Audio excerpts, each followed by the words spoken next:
Vīrieti, vai tev ir viegli iepazīties ar meitenēm un izveidot ilgstošas, veselas attiecības? Cik daudz tu jau mēģini un cik daudz tev neizdodas? Tu piedzīvo vienas attiecības, tad otras, tad vēl trešās, un visu laiku scenāriji atkārtojas līdzīgi? Pamēģini atcerēties sev bērnībā, kā tev bija ar saviem vecākiem. Vai tu piedzīvoji vecāku šķiršanos? Vai tev vecāki viens pret otru bija vardarbīgi? Vai tu piedzīvoji vecāku bļaušanu? Vai tu piedzīvoji vecāku strīdus, ka viņiem nebija saskanīgas attiecības savā starpā? Līkumsakrību pamani? Vīrieti, šobrīd tavā zemapziņā ir programmas, kas tev vispār traucē izveidot veselas attiecības ar sievieti. Taču labās ziņas ir tādas, ka ir iespējams to visu labot.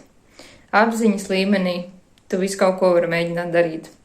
Mēģināt lasīt grāmatas, mēģināt studēt, kā pareizi komunicēt ar meitenēm, mēģināt pētīt, ko vajadzētu darīt strīdu laikā, kā reaģēt, kā pareizi ar sievieti uzvesties, kā sievieti mīlēt tā, lai viņa jūtas mīlēta. Bet tur, dziļi iekšā zemapziņā, tevī šobrīd ir programmas, kas vispār traucē izveidot veselas attiecības ar sievieti.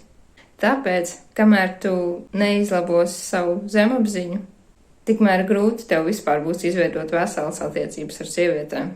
Tu vai nu piesaistīsi neirotiķi, ar ko tev būs tādas pašas attiecības kā ar saviem vecākiem, vai ļoti līdzīgas, vai arī, ja tu piesaistīsi veselu sievieti, tā negribēs ilgi būt kopā ar tevi. Viņa sapratīs tavus iekšējos gļukus un aizies no tevis. Un tā tu turpinās dzīvot sarežģītās attiecībās, vai arī viens pats. Šobrīd tev ir divas iespējas. Vai nu dzīvot nelaimīgās attiecībās ar sievieti, vai palikt vienam pašam. Vēlies turpināt šādu dzīvi? Droši. Protams, ir iespējams šo visu atrisināt terapijā, izmainīt tavu iekšējo zemapziņas pasauli, un tu piesaistīsi sev patīkams notikumus.